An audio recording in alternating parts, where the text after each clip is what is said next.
নমস্কাৰ প্ৰিয় বন্ধুসকল আমাৰ চেনেল বিজ্ঞানলৈ সকলোকে পুনৰ স্বাগতম জনালো বন্ধুসকল মই বৰ্তমান জয়খিদিত আছো আৰু মাধৱ নাথদাৰ ঘৰলৈ আহিলো যেহেতু তেখেত এজন প্ৰকৃতিপ্ৰেমী বুলি কওঁতে আমাৰ এই গছ লতা বন এইখিনিৰ ওপৰতে বিশেষকৈ গুৰুত্ব দিয়া হয় আজি বিশেষ মই দেখুৱাব বিচাৰিছো আপুনি বাগান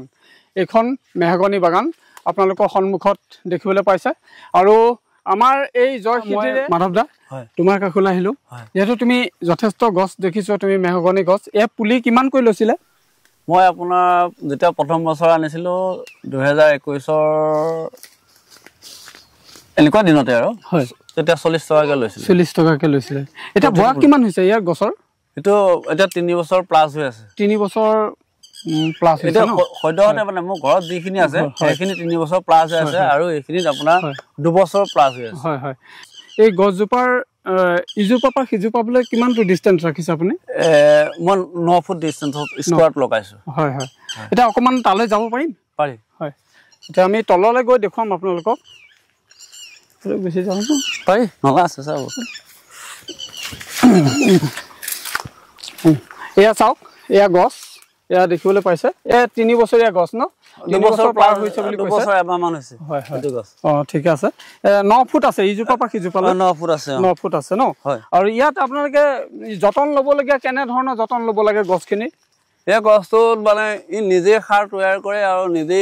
শক্তিশালী হয় আৰু ইয়াক সাৰ বা কিবা মেডিচিন বা মাৰিব লাগে মোৰ মতে হয় একো নাই ইয়াক খালি আপুনি ৰুইছে হয় ধুলিকে এখন চাফ চিকুণ কৰি ৰুইছে যিমান খৰাঙতি নমৰে হয় আৰু পানী হলো নমৰে কাৰণ কি মই এই বাগানখিনি মোৰ মানে গুটি মই এইখিনি বাগান লগাইছিলো দ আছিলে মানে বাগানখন মানে মৰি গ'ল এই দুই এটা কুবাত এনেকে পুলি আছে তাৰপিছত মই ভাবিলো না মই মেহগনি পুলি লগাই লওঁ মেহগনি লগাইলো এটাও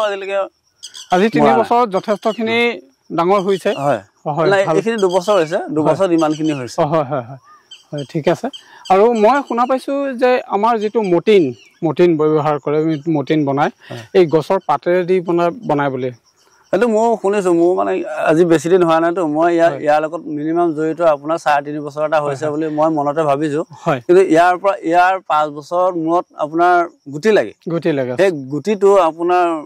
বজাৰত আপোনাৰ 2500 বা 3000 টকা কেজি সেই গুটিটো আপোনাৰ শৰীৰত বহুত মেডিচিনৰ কাম কৰে বুলি মই এনেকে ইউটিউবত চাই পেলাই মই তেনে গম পাই আছো হয় বহুত উপকাৰী গছ হয় আৰু এই গছজোপাৰ এই গছটো যেতিয়া আপোনাৰ কি কামত ব্যৱহাৰ হয় আপোনাৰ এটো আপোনাৰ উৰা জাহাজ হয় তাৰছত আপোনাৰ পানী জাহাজ পানী যদি আপুনি এটো কাঠটো কাটি পেলাই 100 বছৰ থৈ দিয়ে মানে 100 বছৰলৈকে মানে এই গছটোৰ হেৰি পানীৰ তলত উৰা জাহাজ আৰু আপোনাৰ পানী যিখন জাহাজ তাত তৈয়াৰ কৰে আৰু আপোনাৰ এই কাঠটো কোনো ৰং কৰিব কোনো প্ৰয়োজন নাই যেতিয়া আৰু মই শুনা পাইছিলো হয় তেতিয়া হে কাটতে নিজে কালাৰ হ'ব সেই কালাৰটো আপুনি চিন্তাই কৰা নাই তো কালাৰ হেমতে হৈ গৈ থাকিব মানে এক্সট্ৰাকে কালাৰ কৰিব কোনো প্ৰয়োজন নাই আৰু হয় বন্দুকৰ গাড়ী বনাই বুলি শুনিছিলো এটো মই ইউটিউবত চাই ফেলাই এটো পাইছো মানে বিভিন্ন উন্নত কামতে ব্যৱহাৰ কৰে হয় হয় হয় ফাৰ্নিচাৰটো হয় হয় আৰু ঠিক আছে ইয়াত আপোনাৰ কিমান জোপা মান আছে ইয়াত আছে আপোনাৰ মোৰ 160 জোপা গছ আছে এইখনত 160 জোপা গছ হয় 160 জোপা গছ ইয়াত মেহগনি আছে এই জাতটোৰ নামটো জানে নেকি মেহগনি কেইটা জাত আছে মেহগনি সাউথ আফ্ৰিকা আৰু এনেকুৱা আৰু এটা কি আছিল হয় অষ্ট্ৰেলিয়ান নেকি হয় হয় হেতু মোক বেপাৰী কোৱা মতে তো সাউথ আফ্ৰিকা হয় আৰু ঘৰত যেটো লগাছে হেতু অষ্ট্ৰেলিয়ান বুলি কৈছে হয় নেকি হয় মই পাত এটা ছিঙিলো কিন্তু এই পাতটো ছিঙাৰ পিছত অকমান গোন্ধ এটা আছে এটো বেলেগ কিবা বুজাব সেউজীয়া গছ কাৰণে তো কিবা এটা গোন্ধ এটা থাকে বাৰু এনেকুৱা ধৰণৰ কৃষক আছে সেইসকলে যদি কৰিব বিচাৰে কোনো এখন ফাৰ্ম তেতিয়া বা গছ 4 জোপা লগাম বুলি ভাবে আপোনাৰ ফালৰ পৰা কি গছ লগাবলৈ ক'ব মই আপোনাৰ আমাৰ আছে চেগুন আছে গমাৰি আছে আৰু যেহেতু তিতা চাপা আছে ফুলৰ পৰা আদি কৰি বিভিন্ন গছ আছে ন এইখিনি গছৰ উপৰিও আপুনি কি ক'ব বিচাৰে মই যেতিয়া ফাৰ্ষ্ট মেহগনি পুলি লগাইছো তেতিয়া মোৰ লগৰ গাঁৱৰ বন্ধু বান্ধৱ আমাৰ জিন্তু নাথকো মই কৈছো যে গছ পুলি অন্তত নোৱাৰিলেও 10টাকৈ হলো মেহগনি গাঁওখনত লগাওকচোন লগাওক হয় প্ৰতি ঘৰে আৰু সেইমতে মই আনিও দিছো সেইমতে লগাইছো কাৰণ অকল মই ইণ্টাৰনেশ্যনেল মাৰ্কেটত ইয়াৰ বহুত ভেলু আছে হয়নে এইটো আমাৰ অসমতো যদি এই গছজোপা যদি প্ৰত্যেক ঘৰতে দুজোপা হলেও লগায় নিশ্চয় কিবা এটা ফল পাব যথেষ্ট দৰিদ্ৰ এজনেও সেই ফল লাভ কৰিব পাৰিব ফল পাবই পাব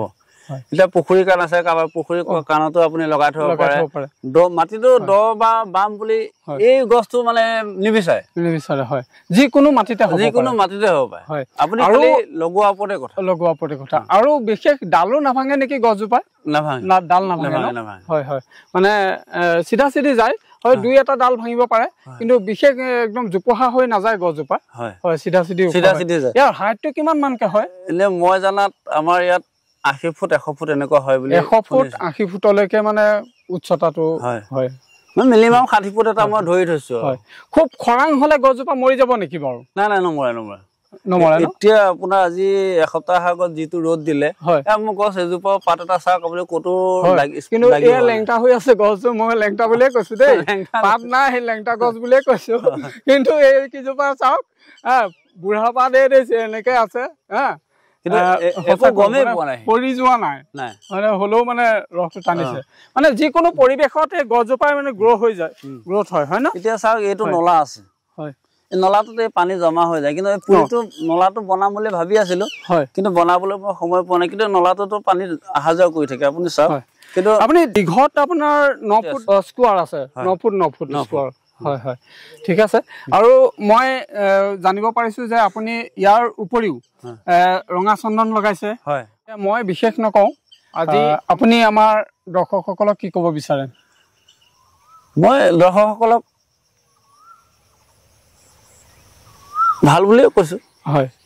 এইটো গছ লগাব লাগে পৰিৱেশ গঢ়ি তুলিব লাগে হয়নে এতিয়া চাওক মই বহাগৰ বিহুটো আহিলে আমাৰ ঘৰৰ মানুহ 6টা মই গৰু বিহু দিনাখন 6টা বুলি মই লগাও এই লগাইছো তাৰ আগৰ বিহুটো লগাইছো মই যেতিয়া গছ যে লগাব লাগে বুলি মোৰ তেতিয়া সচেতনা আহিছে তেতিয়া মই বিহুটো প্ৰতি মই 6টা 7টা পুলি মই লগাও আৰু এইজন দাদাৰ ওচৰলৈ অহাৰ কাৰণটো হৈছে এইটো আমি যে পৰিৱেশ দিৱস বুলি যে এজোপা গছ লগাব লাগে সেইটো কথা নহয় আমি সময় সুবিধা পালে গছ দুজোপা 4জোপা লগাই ৰাখিব লাগে এতিয়া মই ঘৰটো আপোনাৰ পুলি আনি থৈছো মই যেতিয়া ফ্ৰী সময় পাম তেতিয়া মোৰ মনটো অট'মেটিকলি ক'ব যে অমুকত পুলি দুটা লগাব লাগে মই গৈ লগাই থৈ আহোঁ আৰু আপোনাৰ শুনিবলৈ পাইছো তামোল এজোপা লগাইছে আমাৰ ইয়াৰ নহয় আফ্ৰিকাৰ তামোল তাকে সেইজোপা অকণ চামগৈ নহয় বাৰু আৰু ধন্যবাদ জনালো আৰু খুব সুন্দৰকৈ বাগানখন গঢ়ি উঠিছে ভাল লাগিছে পৰিৱেশটো চাই তললৈ আহি অকমান মানে এনেকুৱা ভাৱ হৈছে সঁচাকৈ মানে মোকো মানে মনে কয় যে মাটি 2 বিঘামান থকা হয় কিন্তু আমাৰ আছে গছ মই কেইজোপামান লগাইছো একে নলগোৱাও নহয় যিকণ মাটি আছে তাতে লগাইছো চাওক দেই আজি গছখিনি 2 বছৰ হৈছে আৰু 8 বছৰ পিছত যেতিয়া গছখিনি ডাঙৰ হ'ব তেতিয়া বিভিন্ন চৰাই চিৰিকটি আহি আপুনি ইয়াত থাকিব এই গছজোপা কাটিবৰ যেতিয়া ধৰক উপযুক্ত সময় কিমান বয়সৰ পৰা কাটিব পাৰে গছজোপা 12 বছৰৰ পৰা কাটিব পাৰে 12 বছৰ পৰা 15 বছৰ মানে 12 বছৰ বয়সত ইয়াৰ গোলাই কিমান মান হ'বগে হ'ব 4 ফুট 5 ফুট গোলাই হয় ঠিক আছে আৰু মই জানিব পাৰিছো যে আপুনি ইয়াৰ উপৰিও ৰঙা চন্দন লগাইছে ফুটি লগাইছে ফল ফুল লগাইছে বুলি লগাইছে হয় সেয়া কোনটো ভেৰাইটি হয় কিন্তু বাহিৰৰ ভেৰাইটি বুলি কয় তাত কিন্তু পুলিটো কিন্তু এটা নামটো কয় কিন্তু নামটো মোৰ মনত নাথাকে কিন্তু পুলিকেইটাৰ দামেই লৈছে মই আনোতে আপোনাৰ 140 টকাকে লৈছিলে আম পুলি আৰু ৰঙা চন্দনা আপোনাৰ 120 টকাকে লৈছিলে প্ৰতিটো পুলিত সেইটো বুলি মই আনিছো কিন্তু নামটো পাহৰি গলো কিন্তু আমটো এতিয়া লাগিছে লাগোতে 2 বছৰ হৈছে আমটা লাগিছে থাককচোন বাৰু কি হয় এতিয়া মই বিশেষ নকৰি আমাৰ দৰ্শকসকলক কি ক'ব বিচাৰে গছ 4জোপা লগাম বুলি ভাবে আপোনাৰ ফালৰ পৰা কি গছ লগাবলৈ ক'ব মই আপোনাৰ আমাৰ আছে চেগুন আছে গমাৰি আছে আৰু যেহেতু শিমলুৰ পৰা আদি কৰি বিভিন্ন গছ আছে ন ভাল বুলিয়ে কৈছো হয় এইটো গছ লগাব লাগে পৰিৱেশ গঢ়ি তুলিব লাগে নহয় নে আৰু পৰিৱেশক বিশেষ গুৰুত্ব দিব লাগে নহয় নে হয় এতিয়া চাওক মই বহাগৰ বিহুটো আহিলে আমাৰ ঘৰৰ মানুহ 6টা মই গৰু বিহু দিনাখন 6টা বুলি মই লগাও এই লগাইছো তাৰ আগৰ বিহুটো লগাইছো মই যেতিয়া গছ গছ যে লগাব লাগে বুলি মোৰ তেতিয়া সচেতনা আহিছে তেতিয়া মই বিহুটোৰ প্ৰতি মই 6টা 7টা পুলি মই লগাওৱে আৰু এইজন দাদাৰ ওচৰলৈ অহাৰ কাৰণটো হৈছে এইটো আমি যে পৰিৱেশ দিৱস বুলি যে এজোপা গছ লগাব লাগে সেইটো কথা নহয় আমি সময় সুবিধা পালে গছ দুজোপা 4জোপা লগাই ৰাখিব লাগে হয় এটা মই ঘৰটো আপোনাৰ পুলি আনি থৈছো হয় পুলি আনি থৈছো মই যেতিয়া ফ্ৰী সময় পাম তে মোৰ মনটো অটোমেটিকলি ক'ব যে অমুকত পুলি দুটা লগাব লাগে মই গৈ লগাই থৈ আহোঁ হয় হয় আৰু আপোনাৰ শুনিবলৈ পাইছো তামোল এজোপা লগাইছে আমাৰ ইয়াৰ নহয় আফ্ৰিকাৰ তামোল আফ্ৰিকাৰ তামোল হয় তাকে সেইজোপা অকণ চামগৈ নহয় বাৰু আৰু ধন্যবাদ জনালো আৰু যে আমাৰ আছে গছ নলগোৱাও নহয় যিকণ মাটি আছে তাতে গছখিনি লগাইছো চাওক দেই আজি গছখিনি 2 বছৰ হৈছে আৰু 8 বছৰ পিছত যেতিয়া গছখিনি ডাঙৰ হ'ব তেতিয়া বিভিন্ন চৰাই চিৰিকটি আহি আপুনি ইয়াত থাকিব যথেষ্ট ভাল লাগিল আজি আপোনাৰ এই পৰিৱেশটো চাই যেহেতু গছ গছনিয়ে একদম ভৰাই ৰাখিছে এয়া দাদাহঁতৰ ঘৰৰ নিচেই কাষতে থকা দেই এইখন ইয়াতো মেহগনি গছ দেখিছে আপোনালোকে আৰু বিভিন্ন গছ আছে ৰঙা চন্দন আছে এয়া দেখিবলৈ পাইছো অমিতা আছে আৰু ইয়াৰ বয়স কিমান হৈছে এইখিনি গছ 3 বছৰ এয়া 3 বছৰীয়া চাওক মোৰ হাতেৰে এয়া চাওক মানে গুবাই পৰা নাই 3 বছৰ তিমানটো গোলাই হৈছে এইটো 12 বছৰত মিছৰ হৈ যাব বুলি কৈছে হয় হয় মই তথাপিতো 15 বছৰ ধৰি থৈছো হয় হয় মানে যিমান পয়দত হয় তিমান সুবিধা হয় হয় হয় আৰু তলখন দেখিছো আপুনি অকমান হেৰি কৰি দিছে জাবৰ জোথৰখিনি চপাই দিছে মানে মাটিটো অলপ মই মানে মৰা গোবৰ আনি থৈছো হয় মৰা গোবৰটো মানে কিনাৰত দিম দি পেলাই অলপ জংঘল মানে মই চপাই দিম বুলি মই মনতে ভাবি পেলাই গোবৰে গাড়ী আনি থৈছো হয় হয় হয় ভালে কৈছে হয় ঠিক আছে আজি যথেষ্ট ভাল লাগিল আপোনাৰ এই পৰিৱেশটো চাই আমি এইটোৱে ক'ব বিচাৰো সকলোৱে যাতে গছ লগাও না সকলোৱে মোৰ মতে এতিয়া চাওক দেই আমাৰ অসমৰ মানুহ কিমান আছে প্ৰত্যেক ঘৰে যদি আজি দিনটোত হয় মিনিমাম যদি এটাকৈ বা দুটাকৈ পুলি লগায় আজি পৰিৱেশ দিৱস হিচাপে যদি দুটাকৈও লগায় পুলিটো যেতিয়া ধুনীয়াকৈ আপুনি বেৰখুৰ দি লগাব এইটো নহওঁ বুলি নকয় আৰু তাকতো ধৰক আপুনি পুলিটো দাঙি লৈ থাকিব বা লৈ থাকিব নালাগে পৃথিৱীত খালি গোজাহে মাৰি থ'ব লাগে গতিকে সকলো অসমবাসী ৰাইজকো মই ক'ব খোজো যে প্ৰত্যেকে দুটাকে হ'লেও গছ পুলি লগাওক হয় হয় গছ পুলি দুটা লগাওক সুন্দৰকৈ ডাঙৰ দীঘল কৰক প্ৰতিপালন কৰক মই কাটৰ অনুৰোধ জনাব বিচাৰোঁ ধন্যবাদ দাদা ধন্যবাদ ভাল লাগিলে হয় আমি আপোনাক ধন্যবাদ জনালো আগলৈও এনেকুৱা ভাল কাম কৰি থাকক আৰু আপোনাৰ চেনেলটো এনেকুৱা ভাল কথাবোৰ আপোনালোকে পাই থাকিব গতিকে আপোনাৰ চেনেলটোৰ নামটো এবাৰ কৈ দিব দীপজ্ঞান চেনেলটো আপোনালোকে এবাৰ সাবস্ক্ৰাইব কৰি দিব আৰু আপোনালোকে এনেকুৱা ভাল ধনাত্মক কথা ইয়াৰ এই চেনেলটোত আপোনালোকে পাই থাকিব ধন্যবাদ মই নাট ভাওনা শিল্পী হিষ্টৰিকেল প্লেচ ধৰ্মীয় অনুষ্ঠান কৃষি আৰু স্বাৱলম্বী এইখিনিৰ ওপৰতে মই ভিডিঅ' প্ৰস্তুত কৰি গৈ থাকোঁ ৰাইজক অকণমান দিব বিচাৰোঁ যথেষ্ট নোৱাৰিলেও অকণমান কিঞ্চিত কিবা এটা দিব ভাল কাম কৰি থাকিলে দৰ্শকে আঁকোৱালি ল'ব সকলোৱে